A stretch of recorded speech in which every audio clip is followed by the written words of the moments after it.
Here we go. Biological man Leah Thomas banned from competing against women as swimming cracks down on biological male athletes competing against biological female athletes. Leave a like right on the video. I mean, just finally. And by the way, give the medals back too then. And this story is really because of you know why this is happening is because of Riley Gaines and her other teammate that stepped up. I wonder if Riley has tweeted about this.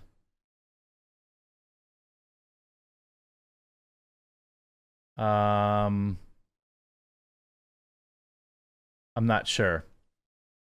She's doing her Kirk Cameron stuff. She's on Twitter a lot, so I'm assuming she has tweeted about this. Leah Thomas, former University of Pennsylvania swimming teammate Paula Scanlon, said they had nightmares for weeks after sharing locker room with biological male Leah Thomas. A former teammate of Leah Thomas at the University of Pennsylvania has said she suffered nightmares after sharing the locker room with a biological male. Paula Scanlon, who was reportedly on the receiving end of and a very bad crime in a bathroom as a 16-year-old, said that Leah Thomas's presence brought up the previous trauma from her adolescence. In general, bathrooms were a place I felt really uncomfortable, she told the New York Post. I would just kind of relive the situation that I went through when I was 16. This is why you don't have men in women's spaces. I would be at my locker and then all of a sudden hear a masculine voice and I would just jump. And I was like, oh my gosh, somebody got in here. It's incredibly vulnerable, Scanlon continued. I had nightmares for weeks about men being in there while we were dressing. Thomas, who previously competed at UPenn women's swimming team, raised fairness concerns after switching over to the women's team in 2021. Leah set 7 Penn women's records. By the way, then you should also rescind all those records. They should also rescind all those records. And look, and this one, breaking. Former UPenn female swimmer testifies that teammates of Leah Thomas were forced to undergo re-education to make them comfortable with the idea of undressing in front of a male. My teammates and I were forced to change in the presence of Leah, a 6'4" tall biological male, fully intact, 18 times a week. 18 times a week.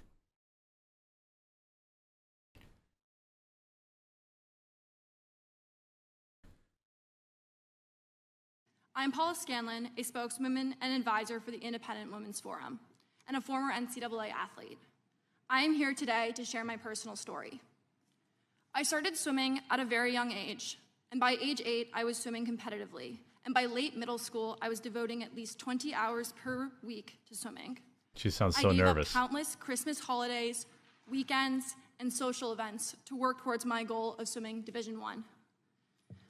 A dream that came true when I began swimming for the University of Pennsylvania.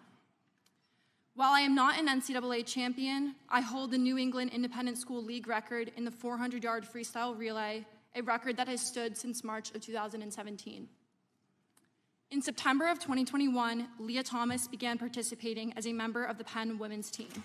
Leah, formerly Will, had personal best times in every freestyle event that were faster than the women's world records. Of course. Of course. Once the season began, Thomas was leading the country in multiple events while only placing in the top 500 in those events on the men's team. That's what it was all about, by the way. That's what it was all about. You see here, what you don't know, Scanlon says, is the experiences of the women on the university team. Some girls opted to change in bathroom stalls, and others used the family bathroom to avoid him, or avoid this, Scanlon said. We tried to voice our concerns to the athletic department. We were told that Leah's swimming and being in our locker room was non-negotiable. And we were offered psychological services to attempt to re-educate us to be comfortable with the idea of changing in front of a man. I mean, just think about that. You're a woman and you're like, okay, I don't want to be a part of this.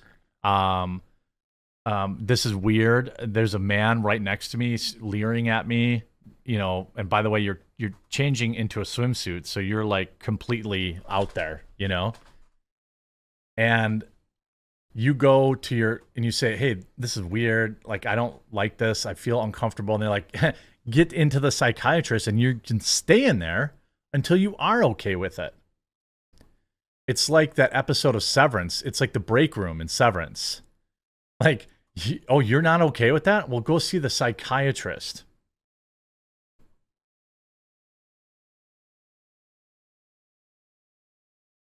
Like, it's so bizarre. To some of the university's response, Scanlon told the House Committee on the Judiciary, we the women were the problem, not the victims. We were expected to conform, move over, and shut up. Our feelings didn't matter. The university was gaslighting and fear-mongering women to validate the feelings and identity of a male. Scanlon attempted to speak up and wrote a column for the school newspaper, the Daily Pennsylvanian. After it was published, it was retracted by the paper. The article took a scientific approach to discuss how Y chromosomes cannot be changed by any surgical procedure or systemic therapy.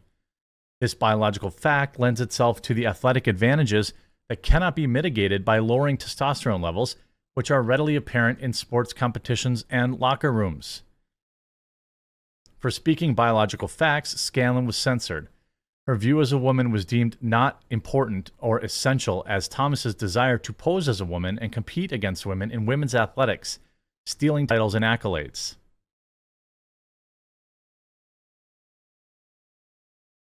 And now Leah Thomas banned from competing against women as swimming cracks down on trans athletes. British sports governing bodies are under mounting pressure to reform their policies after World Swimming banned trans athletes who reached male puberty from elite women's events. In a seismic move for Olympic sport, which will mean that American swimmer Leah Thomas can no longer compete in elite races. Swimming's rule makers announced that trans women must now establish that they have not experienced any part of male puberty. FINA, World Swimming Governing Body, also announced plans to establish a new open category of competition to include trans women. This is what they should have done in the beginning. You can have an open category where everyone competes against each other. That's what you get. Men can compete against women. Women can compete against men. Go ahead. That seems totally fine.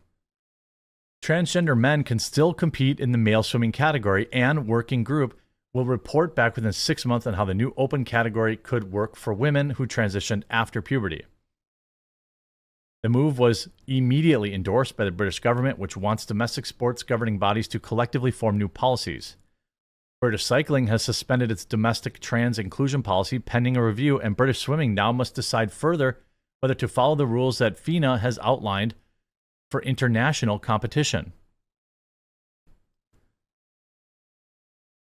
This is the right and sensible decision to take, said Nadine Dorris, the culture secretary. Fairness must always take precedent over inclusion and should be unequivocal.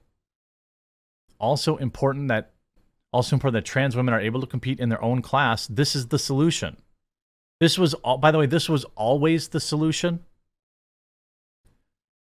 People were pretending that it wasn't. People were pretending that it was different. People were pretending that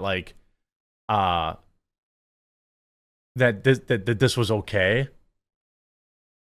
All the stuff that these women had to go through, all the people that maybe didn't get scholarships or maybe didn't get opportunities because they were being taken by biological men.